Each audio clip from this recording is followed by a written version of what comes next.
हुआ? Offer letter मिला है, क्या हुआ? बॉन्ड या सर्विस एग्रीमेंट की टेंशन है, उन्होंने क्लॉज रखा है और आप कहीं ना कहीं उस चीज़ से घबरा रहे हो। सो प्लीज़ इस वीडियो को पूरा देखो एंड आई प्रॉमिस इस वीडियो को देखने के बाद ना ही बॉन्ड, ना ही सर्विस एग्रीमेंट, ना ही जॉब के टाइम पे ऐसे कोई क्लॉज से आप डरोगे। So guys, welcome to another video with your friend, your HR Pratik Bohre in your channel Your Success is My Dream।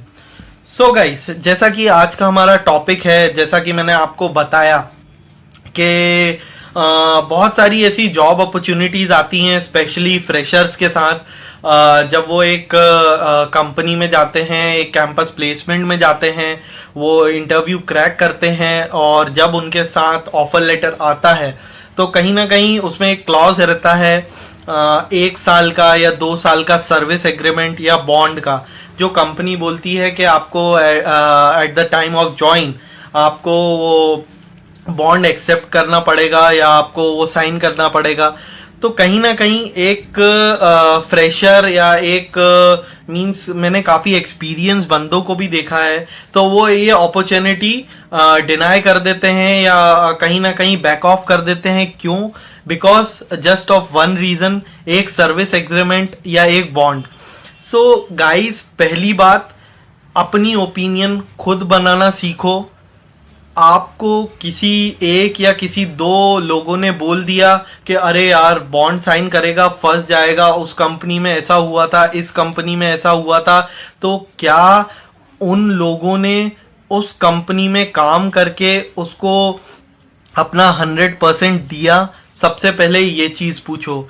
क्योंकि एक चीज है, एक कंपनी जिसमें 1000 लोग, 500 लोग पिछले 5 साल से काम कर रहे हैं, पिछले 10 साल से काम कर रहे हैं, उन्होंने भी बॉन्ड भरा था, वो भी आज उस कंपनी के साथ हैं, वो भी सक्सेसफुल हैं। लेकिन हम किसकी बात सुनेंगे? वो जो 1% लोग हैं जिनने वो कंपनी छोड़ दी। कहीं ना कहीं लोग मुझसे बोलेंगे कि ये गलत है, आपकी गलत थिंकिंग है, लेकिन हो सकता है वो एम्प्लॉयर उस एम्प्लॉय के लिए ठीक नहीं था या उस कंपनी के लिए वो एम्प्लॉय ठीक नहीं था।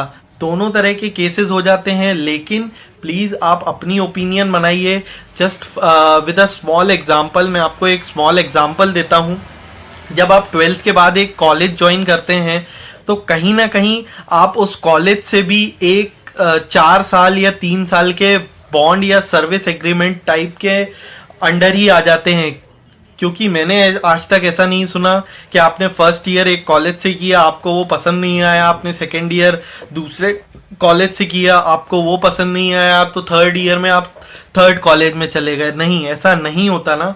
तो जब हम एक ऐसी इंस्टीट्यूशन में जा रहे हैं जिसका हमने बस नाम सुना है और उसके बारे में हमें कुछ प्रैक्टिकल नॉलेज नहीं है और वहां पे हमें पैसे लगाने हैं, राइट, लेकिन एक कंपनी जिसके अंदर इतना सारा स्टाफ काम करता है, इतने सारे लोग हैप्पीली वहां काम कर रहे हैं, सो हमें उन पॉजिटिव लोगों के साथ कनेक्ट होना चाहिए।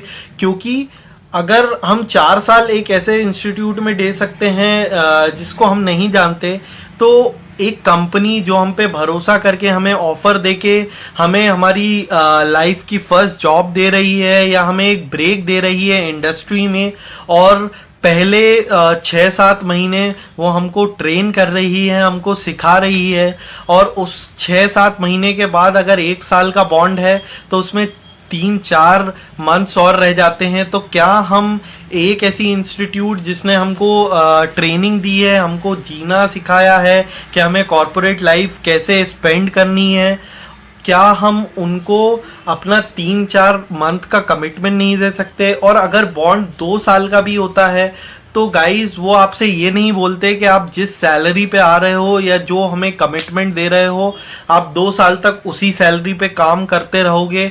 आपके अप्रेजल्स होते हैं, आपके प्रमोशंस होते हैं, आपका क्लॉजेस होते हैं, लेकिन हमारा जो एक माइंडसेट है, जो हमारे सीनियर्स ने या जो हमारे बड़े लोगों ने या हमारे जानने पहचानने वालों ने हमारे माइंड में एक चीज सेट कर दी है, अरे बॉन्ड आएगा मतलब तू तो 2 साल के लिए गया।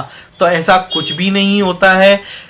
और अगर हम इसको एक पॉजिटिव चीज या एक पॉजिटिव वे में ले जाएं, तो आप ये सोचो कि आपके अंदर इतना टैलेंट है कि वो कंपनी आपको 1 साल या 2 साल का कमिटमेंट दे रही है कि हाँ आप हमारी कंपनी में आइए, हम आपको सिखाएंगे, हम आपको ट्रेन करेंगे और उसके बाद हम आपको अपर लेवल तक ले जाना चाहते हैं।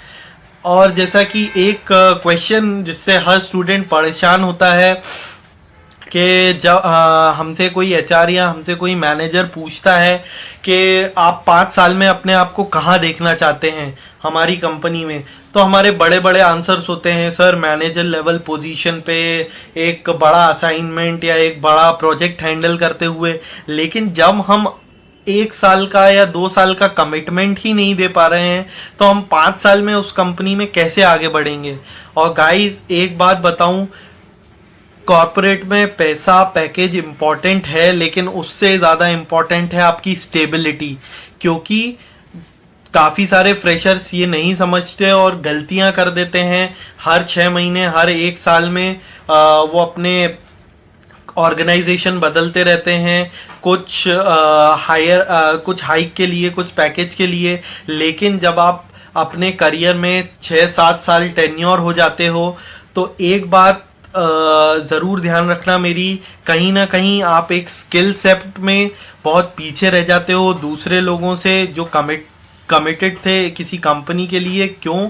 क्योंकि जब आप दूसरी ऑर्गेनाइजेशन चेंज करते हो, आप फिर से रीस्टार्ट करते हो, एक सिस्टम को फिर से सीखते हो, फिर आप 6 महीने बाद चेंज कर देते हो, 1 साल बाद चेंज कर देते हो, तो कहीं ना कहीं आप उस चेंजिंग की प्रोसीजर में रह जाते हो।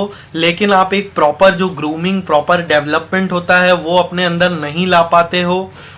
ये आपके लिए एक माइनस पॉइंट हो जाता है। और कहीं ना कहीं जब 5-6 साल बाद आपकी प्रोफाइल देखी जाती है, आपका रिज्यूमे देखा जाता है एक मैनेजर की टेबल पे, तो कहीं ना कहीं जो एक सीनियर पोजीशन के लिए एक बंदे में रिक्वायर्ड होता है, वो सबसे ज़्यादा उसकी स्टेबिलिटी रिक्वायर्ड होती है, जो आपके पास होता नहीं है। सो गाइज, अगर आपको एक अच्छी अपॉर्चुनिटी मिल रही है, आपको एक अच्छा ऑफर मिल रहा है और आप उसको बस इसलिए रिजेक्ट कर रहे हो ताकि क्योंकि उसमें बॉन्ड है या एक सर्विस एग्रीमेंट है, तो उसको गलत वे में मत लो, उसको एक पॉजिटिव वे में लो कि आप इतने एलिजिबल हो, आप इतने लायक हो कि कंपनी 2 साल तक आपको या 1 साल तक आपको रखना चाहती है, आपको ट्रेन करना चाहती है। सो प्लीज़ इस छोटी सी बात के लिए उस अच्छे चांस को अपनी लाइफ से मत जाने दो, क्योंकि लाइफ का कुछ भरोसा नहीं है। आज आपके पास चांसेस हैं, हो सकता है कल आप उस चांस के लिए तैयार हो, लेकिन वो चांस आपके पास नहीं आए। So please make your better future, make your career successful. जो अपॉर्चुनिटी आपके पास आ रही है उसको ग्रैब करो, उसको पॉजिटिव वे में अपने करियर के लिए लो। एंड प्लीज़ बॉन्ड से, सर्विस एग्रीमेंट से मत डरो।